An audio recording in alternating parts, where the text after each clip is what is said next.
So maybe what we could do is we could have some updates with our friends from Asia. Seiko, maybe you can tell us what's happening now with the documentation project. Now that this PPSG is now on the process of the reorganization, that means that they used to hold at a very big office, and then a secretariat, and then also the printing materials, the quarterly magazines like this. But now they reorganize into that a little bit more smaller scale. And then one thing is that they stop the publications, but they change into the website to distribute that informations. And then they also transfer to the smaller office, but still 15 people can accommodate for that, this study group and something. And then our research and study group is still continued. And then no more full-time staff for that. But every coordinators and then friends is that is coming and out, that kind of that nice place that we found it. So from next January we will transfer to the new office, and then several activities going on, especially that that myself is involved in that it's a kind of the archive project of the international solidarity work in Japan, especially in 1970s, 80s, and 90s, that is still going on. But we are now trying to find out that how to output. So we are talking with the Rikyo University. They have the very good archive, systems, so that we will collaborate with them to how to output that, everything is interview with that more than 60 people. And then we have been continue these interviews for last 6-7 years, but unfortunately that 4-5 persons already passed away. So including Yoko Kitazawa, and then and then others, but still we are try to keep their very important interview about their life stories, in that some way. But the always problem here in Japan is a language problem, right? Everything we've done in Japanese. So for the internationally that we can access, we will still try to think something. Now AI machine is something very, sometimes they are very clever. So we can maximize this kind of the AI translator or some translations or something to do that. Yeah. Myself is that because of this, pandemic, I forced to live in Tokyo until now. And then, so I have no chance to go back to the Philippines for last 2 years. So that, so to maximize my times in Japan at this moment, I'm related with that, this PPSG, and then also that, several consumers cooperative for that, for the people's trade, like that. And Muto said that sorry he cannot attend because today also exactly after 7 p.m. is after 2 hours later, I have to exit this meeting because that we are series of the seminars today. Muto is now attending that one seminar beforehand before me, and then I will enter after 7 p.m. here. Now it's 5 p.m. here. So I'm sorry for that, but in 2 hours I can be with you. We won't go more than 2 hours, so don't worry. Okay. Okay. Okay, so maybe Jungkook, could you tell us something about what's happening now and about yourself? For the first time, I have fully retired from my official work, and I became really consumer of all kinds of knowledge production. But because I got involved in several organizations, but because of the public position, I should quit. I should quit all those kind of NGO activities. It was so I just go to the re-engage in the previous relations and try to find what to focusing on more.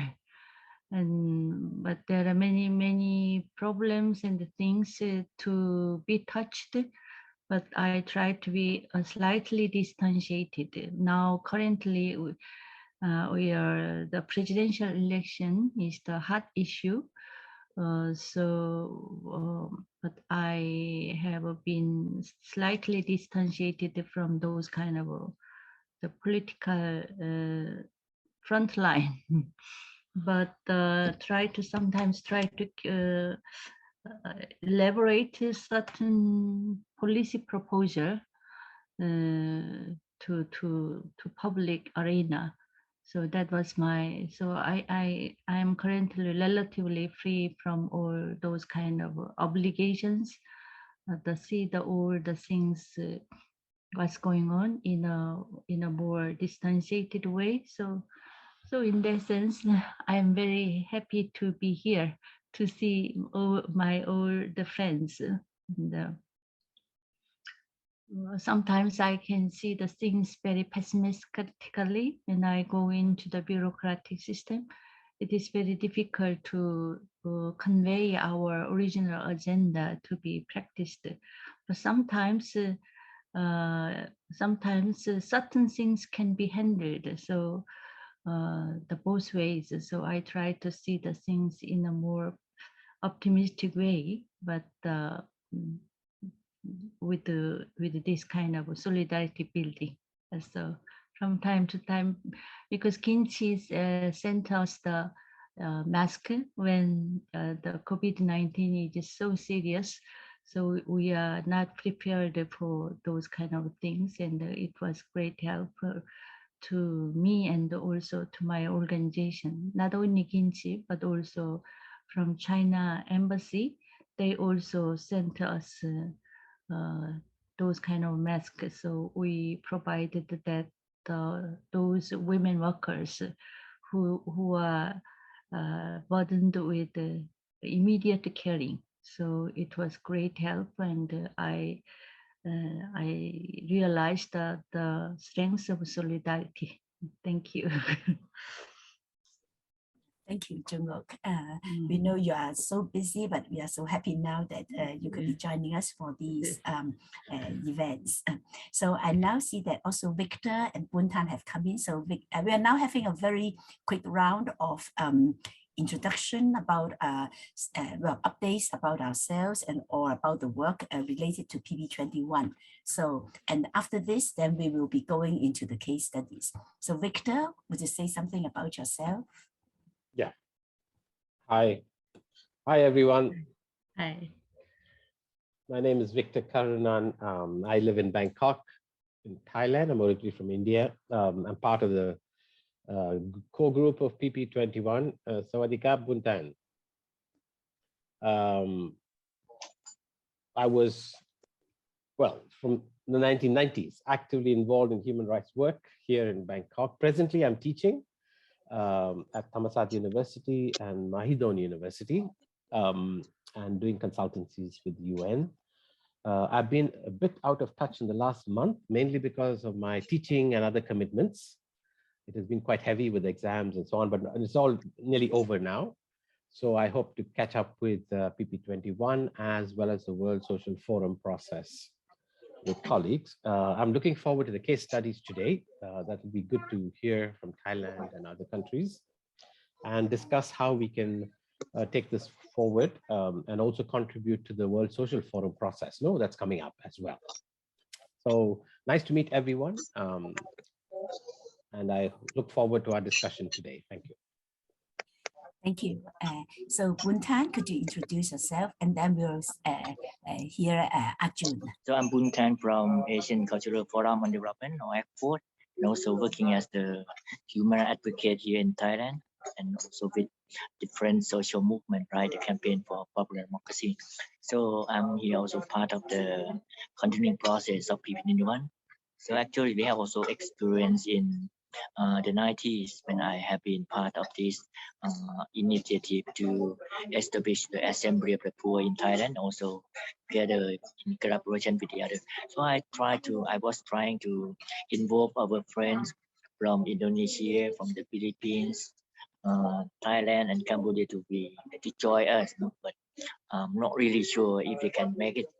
So at least our friend from the Philippines, Risa Dakanai from the she was the vice president of the PRRM, the Philippines Rural Reconstruction Movement in the Philippines. At the moment, she's doing something else, but due to her experience in the area of the rural development and the peasantry, I think that will be also helpful for her also to give some input into our meeting. So I hope today we can also make some decision when we're going to have the workshop in the day to come or the month to come. So this is supposed to be the preparation as Kinchi and Seiko have been also working together with us. So thank you. Thank you, Buntan.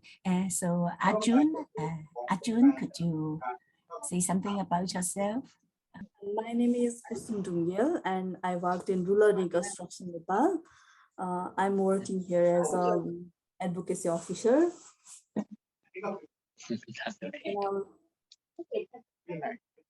Should I have to tell about RN?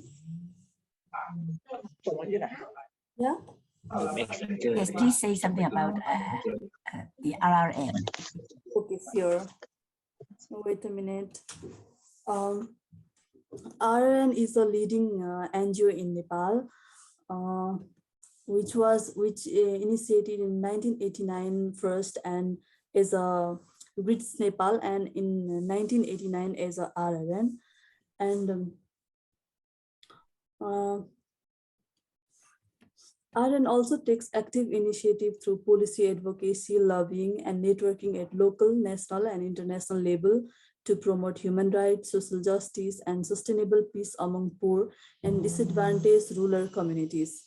Thank you. So I hope you will also we will be working together to document some of the experiences and case studies.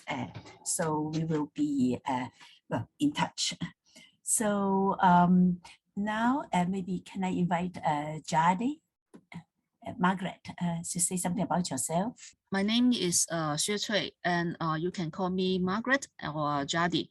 And I'm teaching in Southwest University in Chongqing, mainland China. And I am also focused on the research about the peasant movement and also rural reconstruction movement, and also the experience of developing countries, including Brazil, Venezuela, Indonesia, India, etc. And today I will also present our experience in about rural reconstruction in China. Yeah, thank you. Thank you. So I'll very quickly introduce myself. My name is Kinchi Lau. I've been teaching in Lingnan University in Hong Kong for over 30 years. And like Jungkook, I am also well, retired but semi-retired, and we work also on the program on cultures of sustainability with the Center for Cultural Research and Development of Lingnan University. So now I can see that Latawan has come in. So we will let Latawan introduce herself, and then we will go on to the case studies. Latawan Tanti Vitaya Pitak from ACFOD, and also part of the PP21 Alliance. Okay, thank you. I'm with Buntan now. We are together. You're now with Buntan. Okay. Yes, yes. In the one of the meeting. Okay. Okay. Okay, so I also see that another Thai friend has come in. Let me see. Natawat. Could you Natawat. please? Yes. Yes, Could you please very nice to meet introduce? you. Nice to meet you. Good afternoon, everyone. My name is Natawat Kritianawat from Burapha University. Very glad to join you all. I'm teaching international law, human rights law, and also I'm interested in environmental issues. Okay, that's okay. Very nice to meet you. Okay, so maybe I'd like to now invite Seiko Ohashi to talk about the two case studies from Japan. Okay, thank you, Kenchi. Since that new friends came later, so that I introduced myself very early. So let me talk a little bit about myself. My name is Seiko Hashi, and then I'm now joining from Tokyo. But I used to live in the Philippines, especially in the Negros Islands for last 20 years. And then especially working for the peoples to people trading, and then also that making that kind of the solidarity work. And then today, I prepare two, case studies from Japan. And then my understanding is that, this forum is more focused on rural and the indigenous, indigenous culture, and then also that wisdom, and then community building.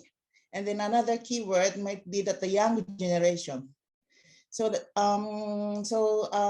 since that today's forum is a pre-forum, and then we are planning to have that the main forum, right? And then later we will bring that this Asian experience to the Mexico's World Social Forum on the next May. Is it right? This is a flow of that activities. So now I'm now contacting with that especially those young local activists, and then because now there's so many kind of that alternative efforts, especially regarding on the community buildings in a different way. So this time that I introduced that two articles about that. One is that especially from that Yamagata. Her name is Hikita Mitsuko. Maybe Kinchi knows her. She used to be that working together with Ampu magazines with me since the 80s. And then PP21 in Japan, there was that international farmers gathering in Yamagata, and then in 1989, and then at that time Hikita got married with the local farmers, and then she transferred to that province, and then since then she has been working, relating that there's so many activities for that, in the rural areas. And then one of her activities I introduced case study this time is that the kind of the create forest, because that Yamagata was also that heavily affected by that March 11, 2011, that Fukushima great disaster. That is at the same area next to that Fukushima province. And then since then, they really try to focus on that, how to strengthen the communities, especially, how resistant to that those big disaster. So that her case is that, to mobilize that the local, not only the farmers, but also that, merchant, and then, those ordinary citizens group, to how to create, how to protect that, their mountains and their forest. And then later they already, got in touch with the local government to do that, this kind of the environmental movement. Another case study I gave you this time is that, exactly from Fukushima farmers. And then Nihonmatsu is that the name of the city. And then they're famous in Japan. There's a very famous, historical farmers group there. They are organic farmers, group.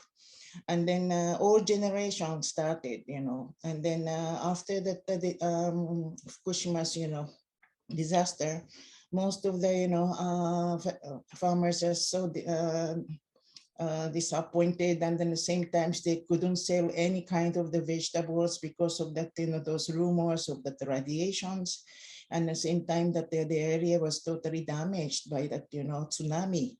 But later on, that their second generation, son and daughters of those farmers, stand up, and then now they really try hard to make new alternative energies, not depends on the nuclear power plant, but they make a kind of the very big scale of the solar energy system. And then this is also, they are related with the different NGOs in Tokyo, because at the Fukushima's nuclear power plant, that they produce that the power, that those power goes straight to the Tokyo. That is a Tokyo Electric companies, not that it's not for that, only that the local people. So that the many Tokyo's organization in Tokyo also support their solar system. And then now finally that, they can produce that, different vegetable and then soya beans and then etc. using that the alternative power. So this one, is at one of the cases. So for coming, main forum, I want to suggest and then introduce that the one key person, her name is Nogawa Mio. She's still late 30s. And then she's a student of that, Professor Murai, former student. So that DNA of the Murai is really, into her. And then since she's still young, but she's quite very good, ideas and then concerns and then, and then the very broad, eyesight. And then she's now that the Secretary General of APLA. APLA is that, I don't know that you're not so much familiar with this organization. Asian People's Linkage, Alternative People's Linkage in Asia, APLA. This is that, I'm also that now advisor of this group. And then this one is that those, how to link with that alternative, alternative people and alternative activities, not only in Japan, but also that, in Philippines, especially in Negros, East Timor, Indonesia, and then Palestine. And then those, network is that basically relate to the people's trade. Like Negros is that we have that, brown sugar and then organic banana. Palestine is that, is that the women's organization, they exchange with that olive oil from the Palestine. East Timor coffee, and then Indonesia is that, organic shrimp. So using this kind of the goods and then commodity, but they are link with that those community people for that, self-reliance community building. And then this Nogawa is a second of these organizations, but same times inside in Japan, she's contacting with that the different, linkage, including these two case studies I gave you today, and then also that, in Okinawa, there is a very now hot issue. So that the Henoko is that another, U.S. base, and then U.S. Army, U.S. is now digging that, sanctuary of the sea to expand that, their marine bases. But those local people, they are farmers and fisher folks, try to, not only fight against that, but also try to create their own, for industries by themselves. She's also connected with that. So, and also Narita farmers. Maybe old generation knows about that the Narita farmers struggles, during the 70s. And then since that the farmers are still there, even that the Narita airport is, still operating very, very big scale. So that now is this Nogawa's, network is that the more young people who transfer to Narita to become the farmer.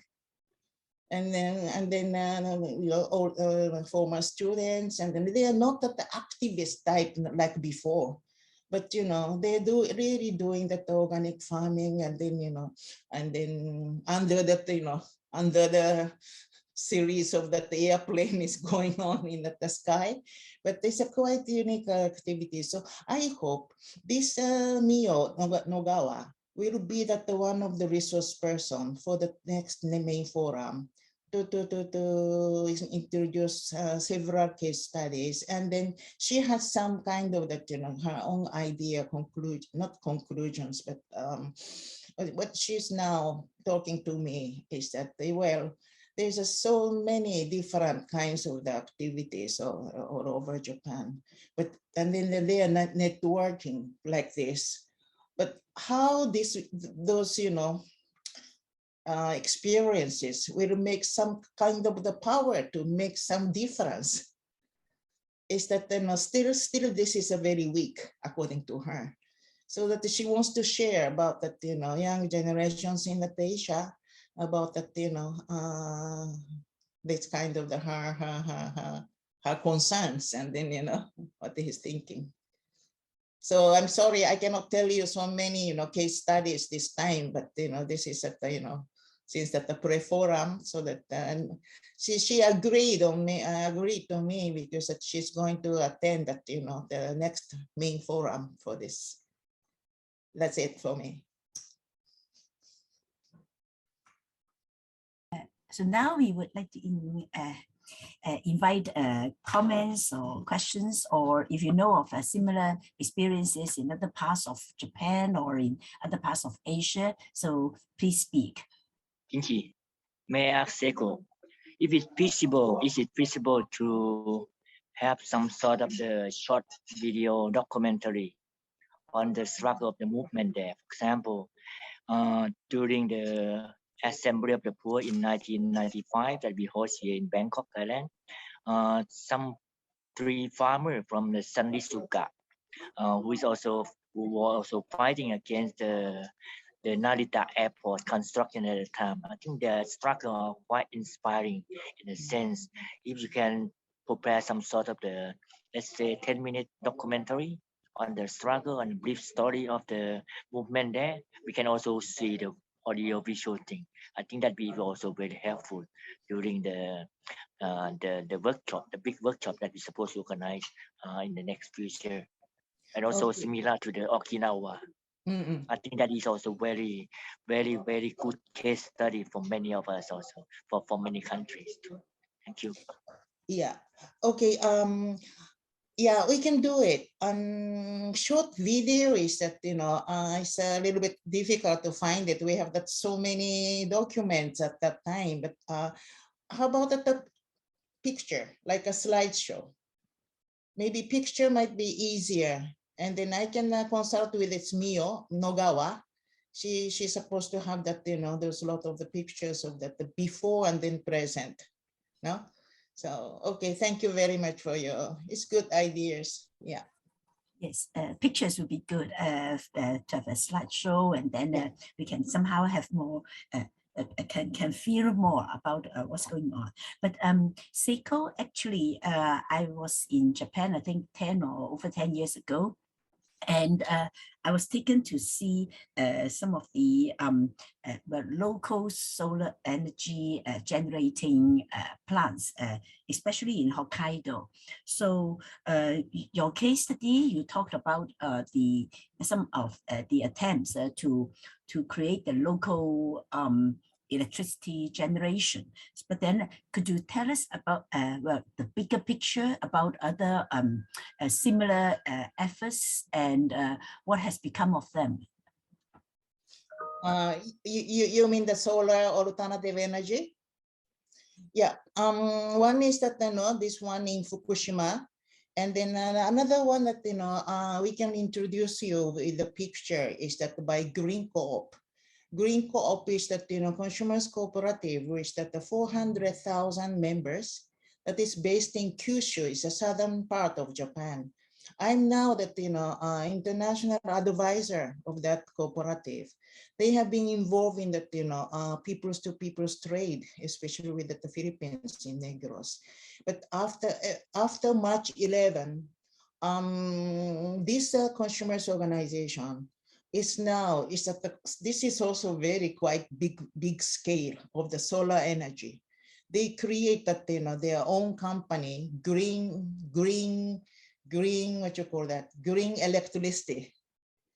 And then they covered 15 provinces in the, Kyushu, and then also that, Hiroshima, Okayama, and southern part.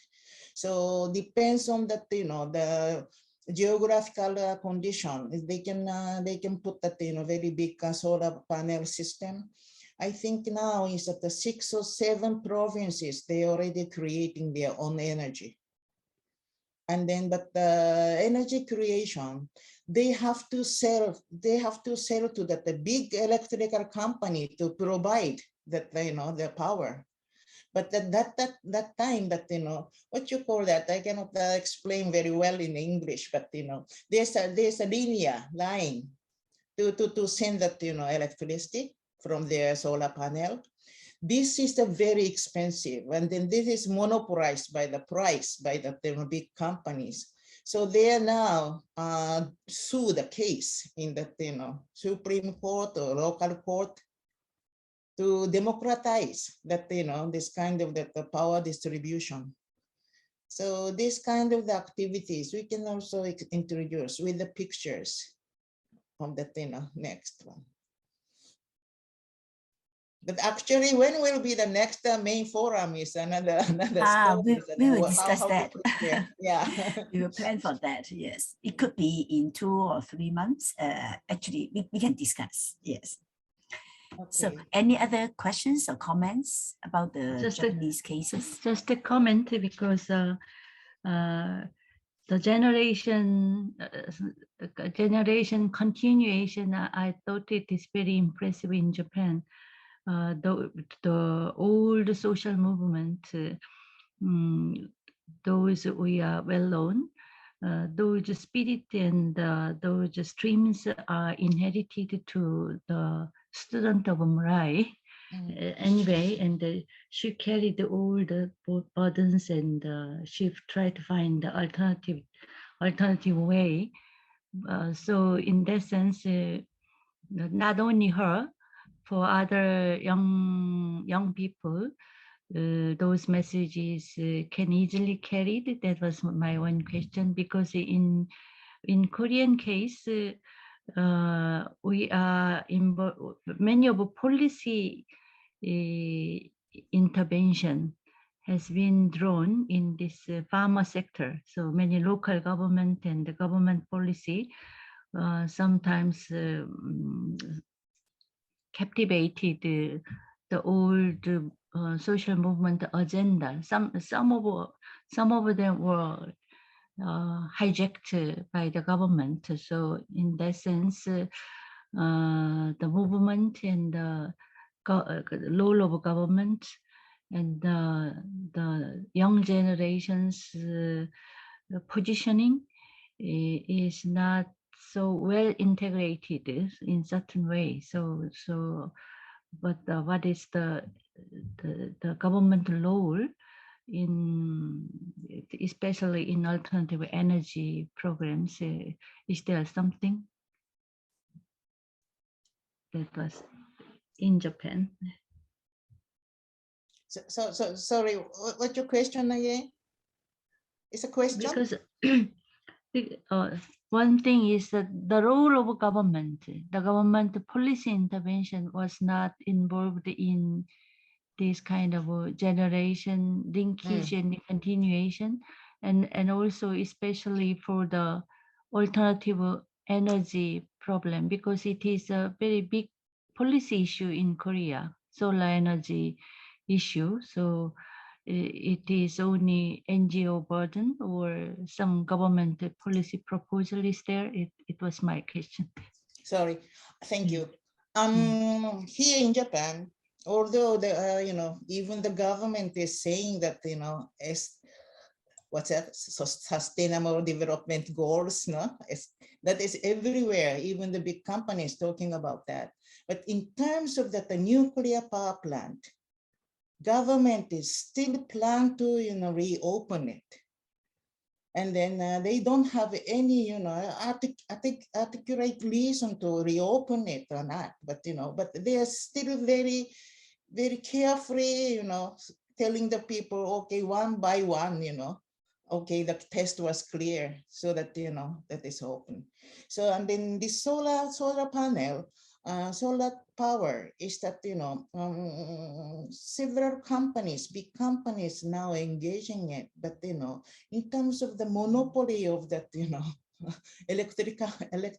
electricity politics, still that, nuclear power plant is that, main issue for our government.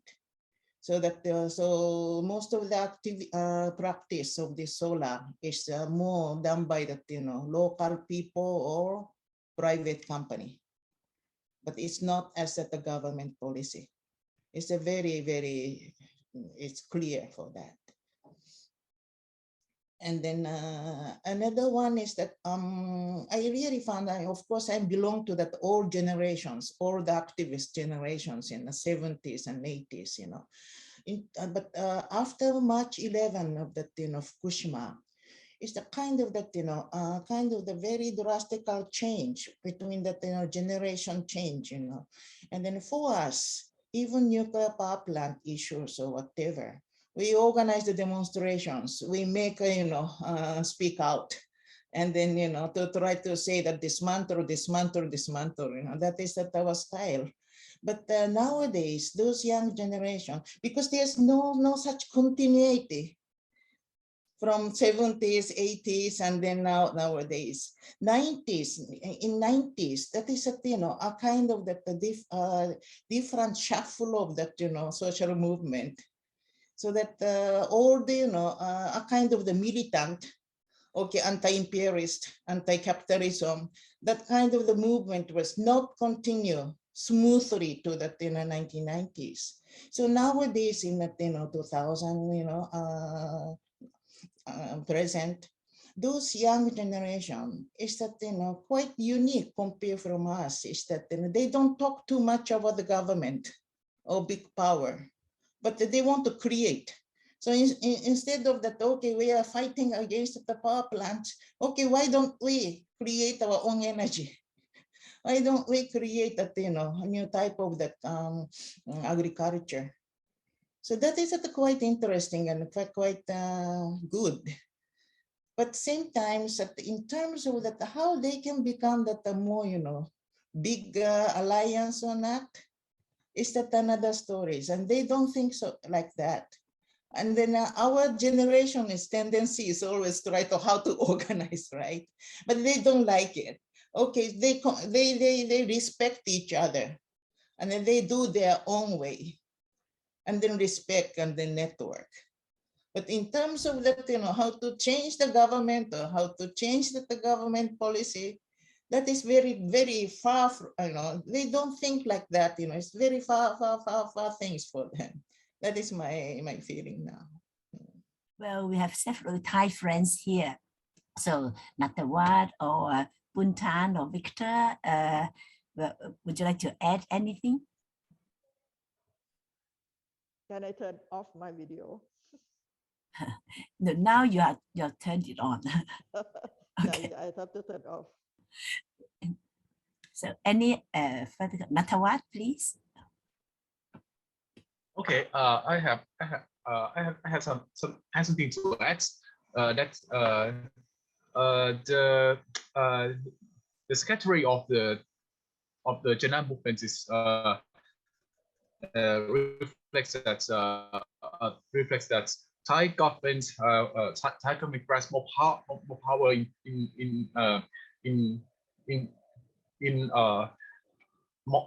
grasp more power and use their enforcement and use their enforcers to with more violence. For example, they use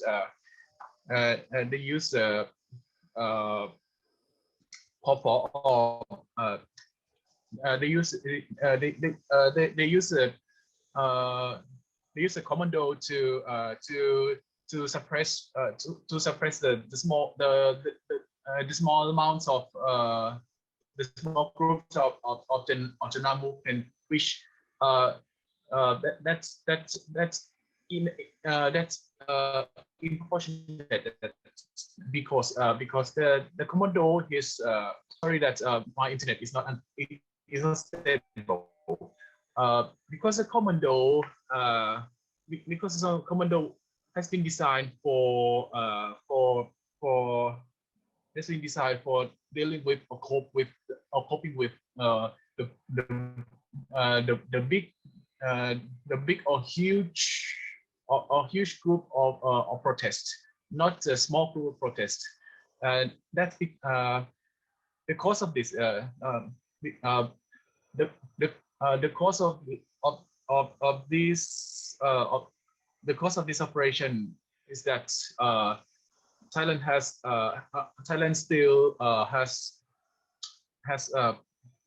still has emergency rule, and they are familiar with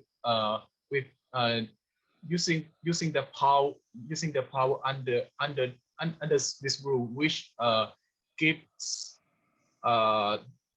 them very high or superfluous power to suppress people. So to suppress people, and this law, the emergency rule of Thailand, emergency decree of Thailand, agency decree of Thailand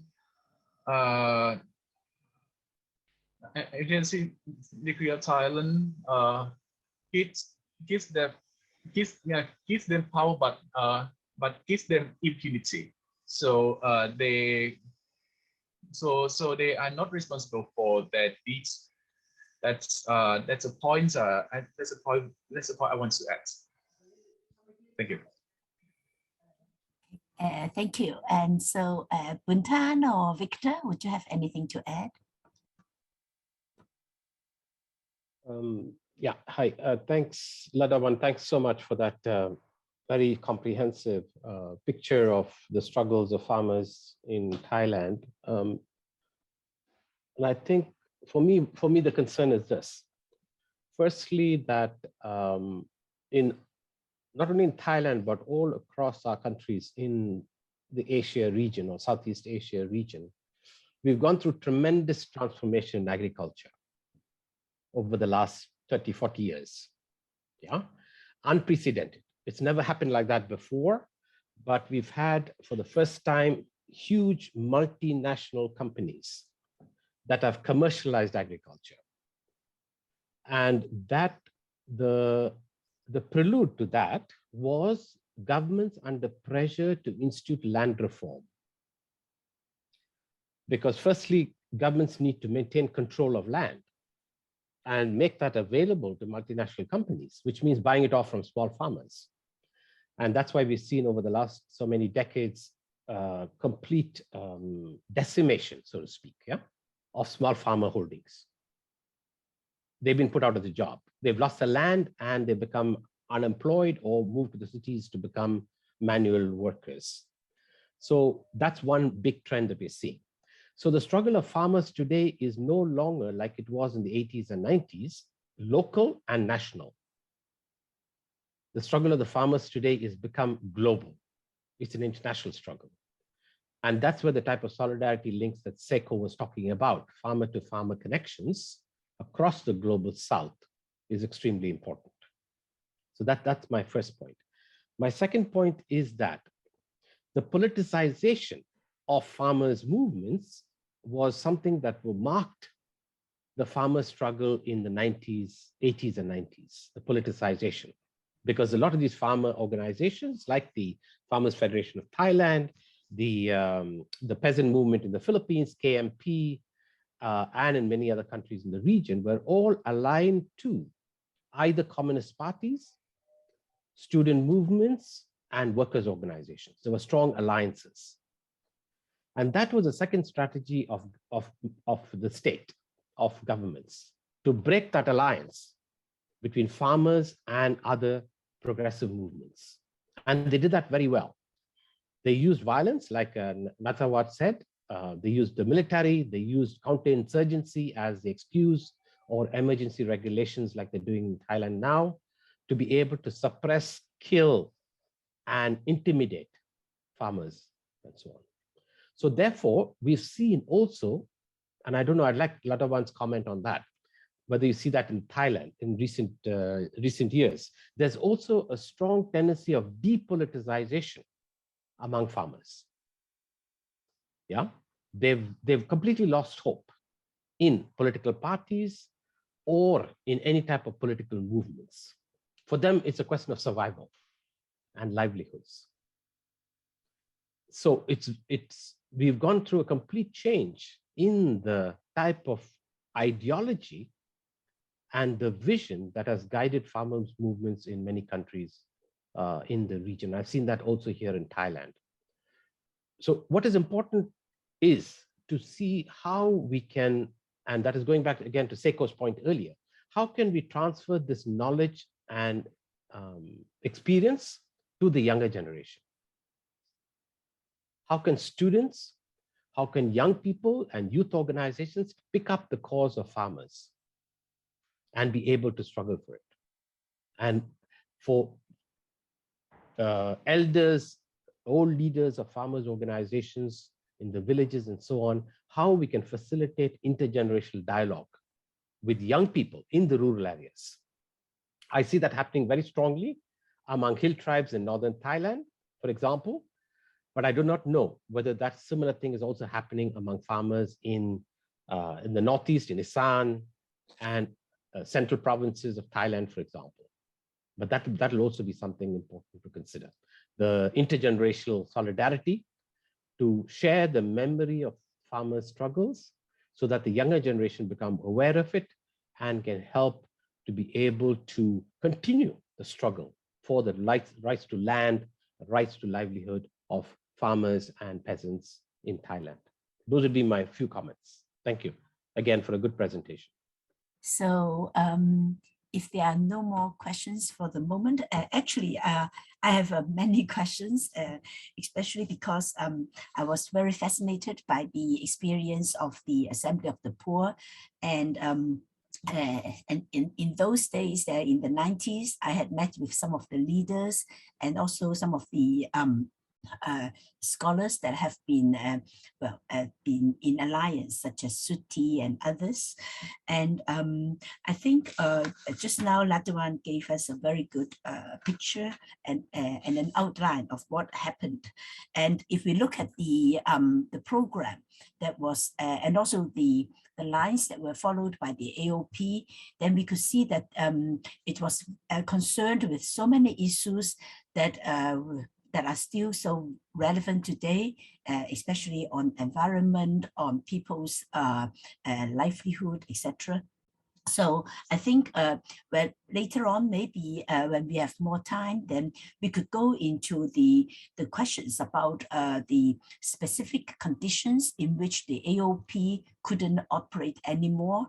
And there were the internal and also external factors. And so, and also in what ways the new movements such as the P-Move and the COC would be emerging and flourishing on some of the previous gains, and yet couldn't be picking up from the previous movements. So I think there are a lot of questions to take up, which we could be working on for the forum. But now, because of the time, then I would like to invite Jade to tell us about the case studies in China. I will present our experience, particularly rural reconstruction movement in China. And Kinchi and I also are involved in this movement for the last at least 20 years. And and has a move. We think that the rural reconstruction movement is a response to the problems caused by industrialization and modernization in developing countries such as China. And China actually has implemented modernization for at least 150 years. And rural reconstruction movement has been designed as a political and cultural project to defend peasant communities and agriculture. These grassroots efforts are separate from, parallel to, or in tension with projects initiated by the state or by political parties, as an attempt to construct a platform for mass democracy and to experiment on participatory urban-rural integration for sustainability. The Chinese experience of rural reconstruction may be examined as alternative politics. And when we talk about this movement, we have to start at the year of land revolution of 1949. Because of that revolution, China actually is still a big country with small peasants. Because nowadays there are 230 million peasant households, and each household has around average 7.8 mu of arable land. And nowadays we are facing triple trap. It means a pandemic, the climate change, and also the new Cold War initiated by the United States. And at that moment, the Chinese government disclosed many figures about the collective ownership of enterprise and also the national assets. For example, according to official figures, China total assets has exceeds RMB 1,300 trillion in the form of financial and non-financial assets, such as infrastructure facilities. And this property is apart from the land, that is the national and also collective assets that we think that we should help the majority to defend this property. And nowadays there are 5,600 nearly 5,700 townships, and also 600,000 villages. And because in this triple trap, not only the Chinese government also recognized the importance of the rural communities, because last year, due to the COVID pandemic and the downturn in the world economy, more than 30 million migrant rural workers stayed behind or returned to their village home for a second time. And for the last 20 years, and Chinese government had adopted the from pro-capital to pro-people's policy.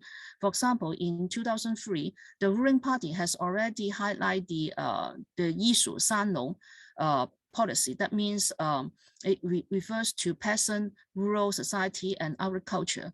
And since 2005, the policy of new socialist countryside was listed as the first major strategy in China future development. And in 2017, the central government, the party, of course, under the Communist Party, has announced that the Chinese government has adopted the policy of rural revitalization. Since 2005, that the Chinese government has adopted pro-rural policy. However, from grassroots movement perspective, we think that only investment in infrastructure is not enough. We have to help the peasant to be politicalized. That means they can control their property, particularly collective property under the village community. That means under the collective ownership. As you note, in the rural area, the village communities still enjoy the collective ownership of land resources. And particularly in the during the pandemic, against the COVID-19, we found that the rural communities actually has secured the majority have access to land. That means has access to food, and also has enjoy the social distancing. So this is very important. Another we also learn from the lesson is the apart from the community mobilization, this another important thing is how to recognize the importance of traditional Chinese medicine. And we have to start another project about the TCM and also the ancient wisdom. How can we revisit the ancient wisdom in the crisis, particularly ecological crisis? And we have provide several cases of the rural regeneration in China. The case one is the Zhoujiazhuang commune. This is the only one people's commune in today China, and it started from the 1956, and is also survived as the one organization unit over the same territory, comprising of the same 6 natural villages. And as I mentioned before, this people at Zhoujiazhuang people's commune has controlled their own land and provide many social services for the local people. They emphasize the importance of land and agriculture, so they produce their own food, and also to improve the irrigation, and also provide the housing, free education, and also health insurance. All this policy actually has been implemented before the state implement the national policy. So that means they already initiate this public services, particularly free services for their local people. And one very important thing is that they also to keep the financial profit in their own hand. That means in the commune's the entity, because for example, because of the industrial income decreasing, the commune in 2014 invest 150 million yuan to build a collective owned commercial complex and received a steady rental incomes. That means in that commune, they have to keep the agriculture production, and also in industrial, they also have their own industrial industry. Of course, this is become the scale becomes smaller, but they also have their small industrial industry. And also they even when they develop the commercial projects, they also keep that income or rental income in their own hand. That means in the hands of the commune. So that means they can have the collective income to be used for the public services. And from that photos, you can find that they emphasize the importance of the grain production. This is wheat production. And they have their own housing, and also they this kind of that means the street environment. I mean the environment environment innovation projects. For example, the tree plantings, they all provide by the communes. So you can find another example is the Puhan rural communes, and they start from the 2003. Before that, it is a women dancing group, and this is they have a very strong women leadership. And from the women dancing group, they developed into a peasant groups, and it's a kind of alliance between the villages. That means they have around 3,800 members from 43 villages in 2 towns.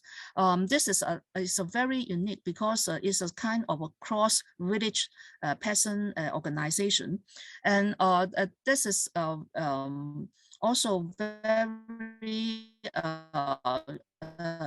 unique because they also Zhou Jiajia of the agriculture production, and also develop their own industries, and also to explore the financial credit union projects. So you find that they, of course, they also include young people to join the associations. And from this picture, this photo, you also find that they involved in the women groups, also the children projects, and also the cleaning projects, and also the provide the elderly services. So this is also a kind of integrated projects, comprehensive projects. Zhou Jiajia and also Puhan, they also emphasize they won't give up the agriculture production. On the other hand, they also try to develop the commercial or also the financial service, but they try to make their efforts to give this all projects in their own hand. That means they can enjoy their profit and use that profit to provide the public services. And the third experience, it includes two projects. This is one is the James Yen's Rural Reconstruction Institute, and also the Liang Xiumin Rural Reconstruction Center. And these two projects, one is start in 2000, and later it's becomes a little donkey farm in Beijing suburbs, and the Liang Xiumin Rural Construction Center is set up in 2001, and all these two initiatives, we focus on the young generation. We try to provide the training program for the particularly for the university student. We provide the program that means allow them to stay in the village to work with the person to understand their problems and to help them to organize. This is not only a kind of the rural urban cooperative, but also a kind of the educational projects, because we hope through this project we can help the young generation how to learn to be a food grower and also social organizers.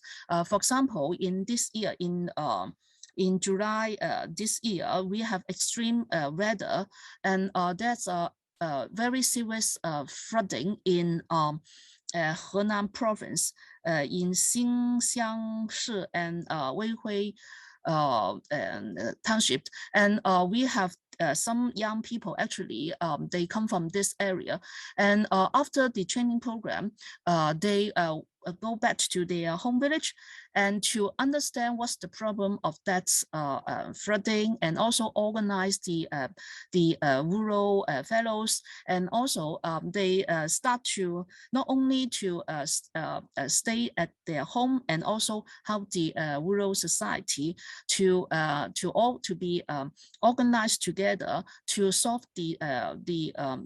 how to solve the local problem through a kind of collective efforts. So this is our experience. We hope in the future we continues to build alliance with not only with the Chinese person, but also with the Japanese person and also Thai person. Thank you very much. Thank you, Margaret. So are there any questions? I have some response actually about the energy issue. Seiko mentioned about the Japanese young activists, farmer or young farmers. They try to think of alternative to nuclear energy, and in our case, particularly this year, we have very extreme weather. And for example, as I mentioned, in that's the Henan province, and also even in the Dongbei. For example, the Shandong province, we also have the problem of power cut. in Henan because of the flooding, and then in the North China because of the energy power cuts because of the there's many discussion about the power cuts because of the carbon the local government under the pressure of the carbon dioxide carbon emissions, something like that. And anyway, the problem is the power cut. So the young people has the experience of the in a situation that means without any electricity or water, and then they suddenly have this very shock experience. They suddenly have no connect to the mobile. It's a very, very shock experience, and because of this cultural and also body shock, because suddenly they delink from the modernized life, and then really of course the situation is very serious, and particularly in this crisis, and some young people in our group, at least they have some very serious reflection. How can we survive without any electricity or water? So I think, on the other hand is crisis. On the other, from the other side is also good to rethink how can we produce food, to find water resources, and to generate electricity. So this is also a question of survival. So it's very important. So Okay, thank you. So if there are no more comments or questions, we would like to end the meeting within the 2 hours. So on the technical side, the core group will be discussing about the date for the PP21 Forum. And I would like to tentatively propose that it could be in the third or fourth week of February. So that would give us about 2 months to start to talk to more friends, and also we also had the idea that we could be inviting more young people to be doing the documentation, for them to visit or to interview some of the older generation activists or farmers or indigenous group leaders. And that would also be a process of facilitating the intergenerational exchanges at the same time. So, we will be informing you all about the next forum, and we will be using this same Zoom link for the future forums. So any other comments? What you said, which week in the February 2nd? Maybe the 3rd or the 4th week. 3rd or 4th. Yeah, maybe, and so that would give us 2 full months for preparation. So, I think we could be discussing that in the PP21 process email group. So, so we could try to see what would be the date when most of us would be available. Okay. So 1 day meeting. Yeah, I think maybe a 1 day or a half-day meeting. But I think what is most important is that we could be having like this time, we have the written cases already a few days ago. So now I think you all know where to look for them. They will also be uploaded on the PP21 website. So what we could do is that we would be reading the written materials or watching some of the videos or slideshows. And so the presenter would need to only highlight some of the questions. Then we can go into more discussions and comments and dialogue. Yes, and so of course we would like to hear more from what's happening in Korea and in Nepal and in other parts of Asia, and we would also try to be looking for voluntary interpreters, so that we use English as the relay. So if we could be looking for interpreters, Japanese English, Korean English, Thai English, etc., then we can be, the interpreters could be doing the relay. Yes, and in that case, then we could be inviting more people from the local communities or family leaders for the forum. And the forum could be well, a whole series. So it need not be just for once, but maybe we can think of a forum every 2 months, so that we could start to be promoting the documentation and the exchange. And that would be the idea actually of the PP21 in 1996, after we had the sub-regional forum, PP21 in Tokyo, Bangkok, and then Kathmandu. The idea was to have to promote a people's charter where we have a lot of experiences, local experiences being articulated. And the NGOs or students or scholars, they would be there to help with the process. So I think that is also something that we could be picking up from 20 years ago. So, we will be having this email group. So if any of you are not yet in the PP21 email group, we will add you to the group, and we can have more exchanges there before our next forum. So in February, it will be more thematic, more widely, not only on the rural issue. It can be environment, it can be climate change, it can be democracy, it can be human rights.